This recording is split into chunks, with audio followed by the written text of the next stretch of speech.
இன்னைக்கு நம்ம சந்திக்க இருக்கிறது ஈரோட்டை சார்ந்த ஓவியர் மற்றும் தமிழ்நாடு தகவல் பெறும் உரிமை மக்கள் இயக்கத்தின் பொதுச் செயலாளர் திரு வள்ளி நாராயணன் ஐயா அவர்களே தான். ஐயா வணக்கம். வணக்கங்க ஐயா. எப்படி இருக்கீங்க ஐயா? நல்லா இருக்கிறாங்க ஐயா. சொல்லுங்க, இப்ப தற்போது என்னென்ன முன்னெடுப்புகள்லாம் போயிட்டு இருக்கு? நான் ஈரோடு சேர்ந்த மா வள்ளி நாராயணன், தமிழ்நாடு தகவல் பெறும் உரிமை மக்கள் இயக்கத்தோட பொதுச் செயலாளர், ஓவியராக இருக்கிறேன். இந்த யூடியூப் வாயிலாக தங்களை சந்திப்பதில் எனக்கு மற்றற்ற மகிழ்ச்சி. நான் இந்த நிகழ்வில் குறிப்பிட வேண்டிய விஷயம் என்னவென்றால், மக்கள் விழிப்புணர்ச்சி அடைய வேண்டும் என்கிற எண்ணத்தில் கடந்த 2018ஆம் ஆண்டிலிருந்து இந்த தகவல் அறியும் உரிமை சட்டத்தை பெரும்பாலான மக்களுக்கு நான் கொண்டு சென்றிருக்கிறேன். பல ஊர்களுக்கு நிகழ்ச்சிகளுக்கு சென்றிருக்கிறேன். குறிப்பாக சொல்ல வேண்டும் என்றால், இது அருணா ராய் IAS அவர்கள் நமக்கு கண்டுபிடித்து கொடுத்த ஒரு பெரிய வரப்பிரசாதம். இந்த நிகழ்ச்சியில் அந்த தகவல் அறியும் உரிமை சட்டம் எவ்வாறு செய்வது, எவ்வாறு எழுதுவது, எவ்வாறு விண்ணப்பிப்பது என்பதை நாம் முதலில் தெரிந்து கொண்டு கையாள தெரிந்து கொண்டால் அதிகாரிகள் உங்களை கண்டால் சலாம் போடுவார்கள். ஆனால் ஒரு மனு எப்படி எழுத வேண்டும் என்பதை நாம் தெரிந்து புரிந்து செயல்பட்டால் நிச்சயம் நீங்களும் பெரிய சாதனையாளர் தான். ஐயா, நீங்க சந்தித்த தலைவர்களை பற்றி சொல்லுங்க. ஐயா, நான் முதல்ல கருணாநிதி, ஜெயலலிதா, அப்துல் கலாம், பர்னாலா, அமெரிக்க தூதரகத்தில் இருக்கின்ற PRO ஆனந்தகுமார், அதுக்கு அடுத்தபடியாக MK ஸ்டாலின், அப்புறம் அமைச்சர் பெருமக்களை எல்லாம் நான் சந்தித்தேன். அப்துல் கலாம் ஐயாவோட நடந்த உரையாடலை பற்றி கொஞ்சம் சொல்லுங்க. நான் தேசிய ஓவியர்கள் முகாம் சண்டிகரில் நடைபெற்ற பொழுது நான் இங்கிருந்து சண்டிகர் செல்லும் வழியில் தங்களை சந்திக்க வேண்டும், தமிழ்நாட்டில் நிர்வாகிகள் முன்பதாக வருகிறேன் என்கிற ஒரு கடிதத்தை ஃபேக்ஸ் கொடுத்தேன். முனைய நாளில் அங்கிருந்து எனக்கு அழைத்து வந்தது. 10ஆம் தேதி உங்களை சந்திக்க சொல்லி வந்திருந்தார்கள். அப்புறம் நான் சொன்ன 10ஆம் தேதி முடியாதுங்க, 13ஆம் தேதி தான் முடியும், 14ஆம் தேதி அப்பாயின்மெண்ட் தரேன்னாங்க. அதே மாதிரி 14ஆம் தேதி இங்கேருந்து போய் சந்திச்சு போறப்ப தொடர்வண்டி நிலையத்திலிருந்து என்னை கூட்டிட்டு போறதுக்கு இந்த மேல முகப்புல லைட் வச்சிருக்கிற வாகனம் நின்று என்னை கூட்டிட்டு போனாங்க. போக பார்த்தா அனைத்து பேருந்தும் ஹிந்தியிலே இருந்தது.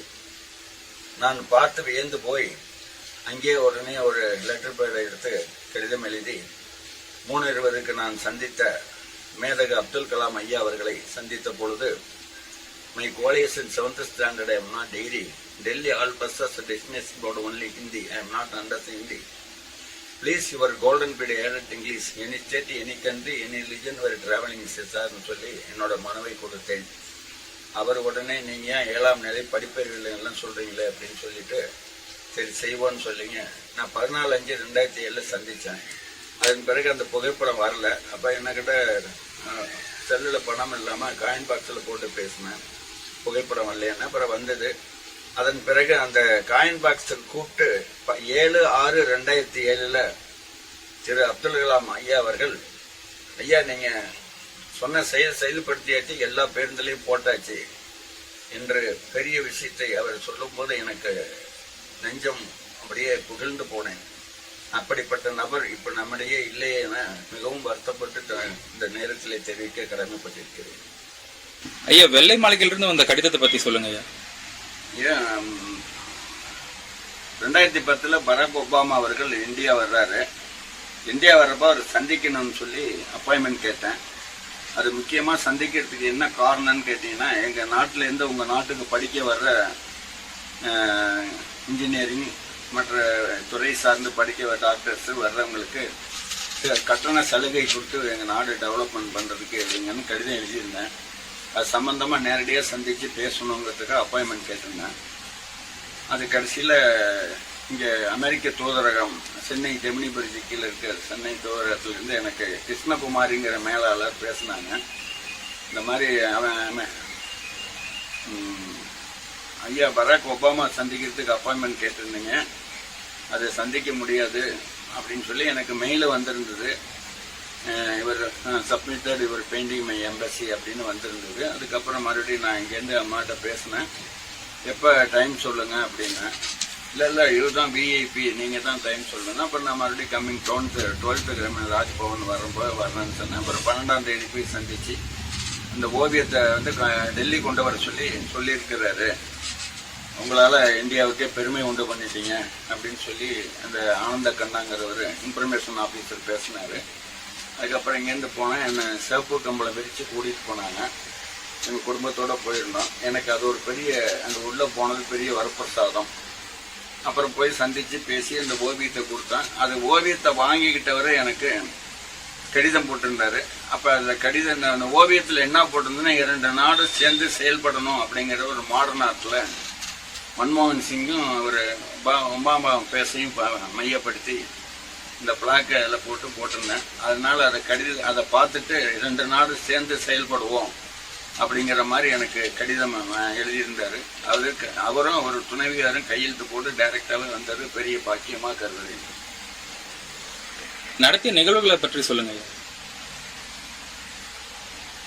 மேதகு ராஜா ரவிவர்மா அவர்களது பிறந்த தினம் ஏப்ரல் 29 முன்னிட்டு பள்ளி குழந்தைகளுக்கு 5ஆம் வகுப்பு முதல் 12ஆம் வகுப்பு வரை ஓவிய போட்டி கும்பகோணம், தஞ்சாவூர், திருச்சி, ஈரோடு, சென்னை ஆகிய நகரங்களில் நடத்தி இங்கிருந்து அனைவரையும் அழைத்து சென்று சென்னை ஆளுநர் மாளிகையில் 2006, 2008, 2010, 2011 ஆண்டுகளில் மேதகு ஆளுநர் சுர்ஜித் சிங் பர்னாலா அவரது திருக்கரத்தால் பள்ளி மாணவ மாணவியருக்கு சான்றிதழும் பரிசும் வழங்கப்பட்டது.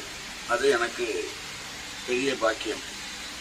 அடுத்தது 20/1/2021 அண்ணா மேலாண்மை நிலையத்தில் தலைமை செயலக இணை மற்றும் துணை செயலாளர்கள் ஆகிய 54 பேருக்கு தகவல் அறியும் உரிமை சட்டம் பயிற்சி முகாம் நடத்தி வந்தேன். அப்போது இறையன்பு அவர்கள், நீங்கள் 7வது படிச்சுட்டு ஒரு கெசட் ரேங்க்கு போய் பயிற்சி கொடுக்குறீங்கன்னா பெரிய விஷயமா பேசுகிறீங்களே அப்படின்னு சொல்லி என்னை ரொம்ப பாராட்டினார். அதே நேரத்தில் தென்னக பண்பாட்டு மையம், மத்திய கலாச்சார மையம் இரண்டும் சேர்ந்து டெல்லியில் நடைபெற்ற தேசிய ஓவியர் முகாமுக்கு நான் தமிழ்நாட்டில் 20 ஒருவரை தேர்ந்தெடுத்ததில் நானும் சென்று வந்தேன். அடுத்தபடியாக 2020 ஆண்டில் சுதந்திர தினத்தன்று தென்னக பண்பாட்டு மையம், மத்திய கலாச்சார மையம் டெல்லி ஆகியவை இணைந்து நடத்திய இணையவழி பெயிண்டர் முகாம் எனது தலைமையில் 10 ஓவியர்களை ஒருங்கிணைத்து இணையதள வாரியாக உலகம் முழுவதும் இந்த ஓவியம் தெரிந்து வர. அன்பார்ந்த நண்பர்களே, இந்த தகவல் அறியும் உரிமை சட்டம் என்பது நமக்கு கிடைத்த ஒரு வரப்பிரசாதம். இது பகலில் கிடைத்த சுதந்திரம். இந்த சுதந்திரத்தை அனைவரும், குறிப்பாக பெண்களும் தெரிந்து கொள்ள வேண்டும். நீங்கள் எங்கும் அலுவலகம் சென்று அலையவோ, யாரிடே மனு கொடுக்கவோ, போய் பார்த்து கெஞ்சவோ தேவையில்லை. அதை விட கையூட்டு கொடுக்கவும் தேவையில்லை, லஞ்சம் கொடுக்கவும் தேவையில்லை. உட்கார்ந்த இடத்தில் அந்த மனு எப்படி போடுவது என்பதை தெரிந்து கொண்டீர்கள். இருந்த இடத்திலே உங்களுக்கு நிறைய வாங்கியிருக்கிறேன், நிறைய செய்திருக்கிறேன். அது குறிப்பாக 1-2 சொல்ல கடமைப்பட்டிருக்கிறேன். 2010 ஒரு பையன், அழகராஜ் என்கிற பையன், ஐடிஐ படித்து கொடுத்து 3 சப்ஜெக்டில் ஃபெயில் ஆகிவிட்டான். அதையும் மறுபடியும் எழுதின பிறகு சான்றிதழே கொடுக்கல. 13 ஆண்டுகளமாக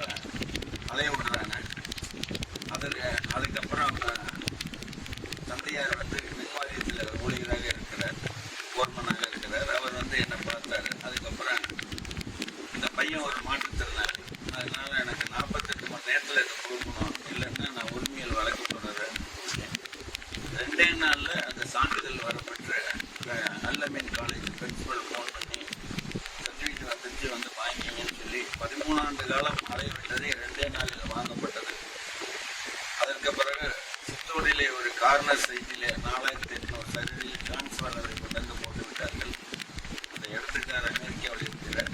அவர் சம்பந்தப்பட்ட சொந்தக்காரர்கிட்ட அதை பேசி விலைக்கு வாங்கிவிட்டார். அதுக்குள்ளே டிரான்ஸ்ஃபர் போட்டுக்கிறாங்க மின் வாரியத்தில், அவங்க அனுமதி இல்லை. அதனால வாங்கினவரை அதை கட்டணும், அதை அப்புறப்படுத்துங்கன்னு மனு கொடுத்தா அதுக்கு 4.5 லட்சம் ரூபா கட்டணும், அதை மாற்றி போகிறதுக்கு இடம் காமிக்கணும்னு தாக்கீது வந்தது.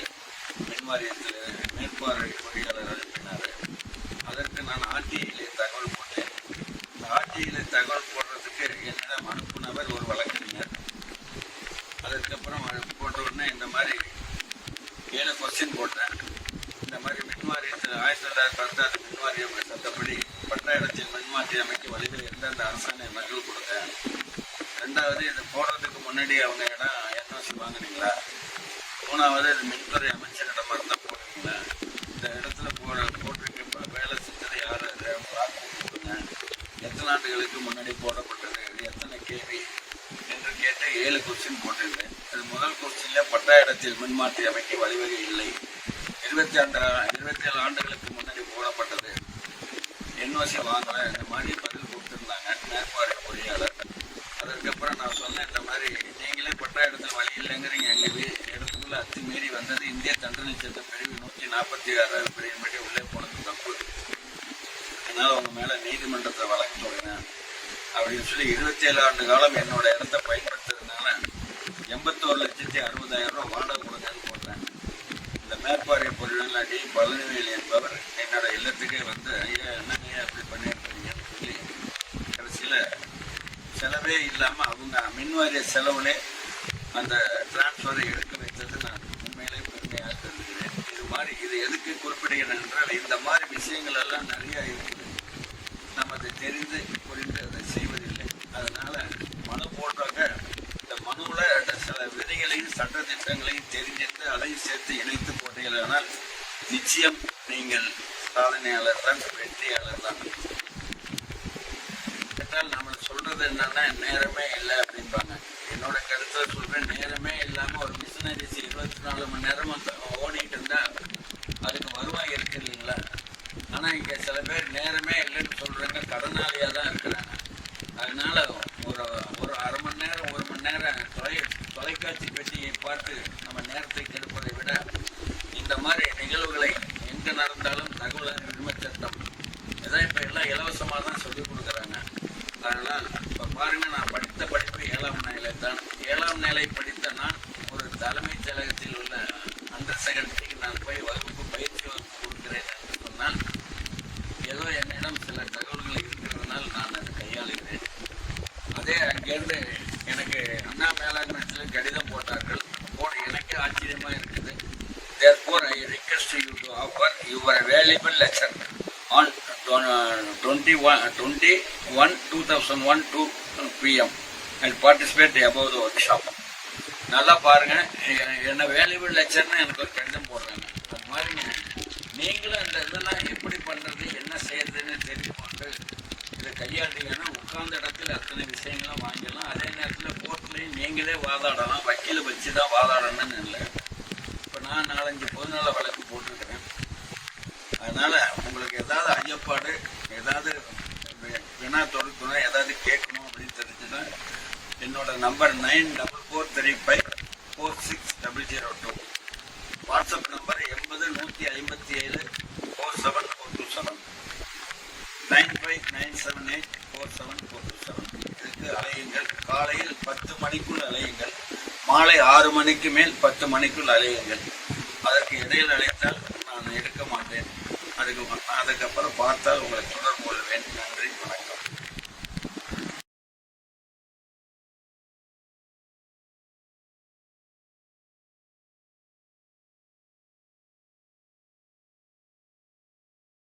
வணக்கம், என்னோட பேர் அருண்குமார்.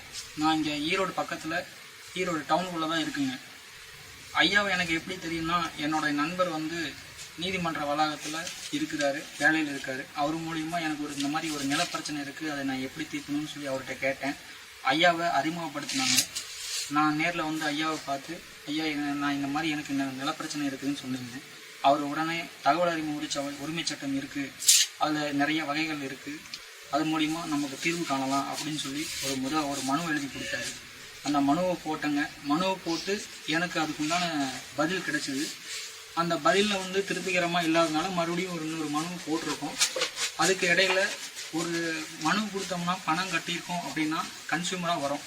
அந்த கன்சியூமராக ஆனதுக்கப்புறம் நம்ம வந்து அந்த தகவலை வந்து கன்சியூமர் கோர்ட்டில் போய் நம்ம பதிவு பண்ணிவிட்டு அவங்க மேலே வழக்கு தொடரலாம். இந்த மாதிரி நிறைய விஷயங்கள் இருக்குது. நம்ம வந்து ஒரு 30 நாளுக்குள்ளே ஒரு மனுவுக்கு தீர்வு காணலை அப்படின்னா அதுக்கு அதிகாரங்கள் வந்து அரசு அலுவலகங்கள் மீது நம்ம தகவல் அறிமுக உரிமை சட்டத்தில் நம்ம போடலாம், நிறைய மனுக்கள் போடலாம். நான் ஐயா கிட்ட வந்து நிறைய கற்றுக்கிட்டு இருக்கேன். அவரோட இதில் இன்னும் நிறைய கற்றுக்க வேண்டிய விஷயங்கள் நிறையா இருக்குது. ஐயா கிட்ட நீங்களும் கற்றுக்கலாம்.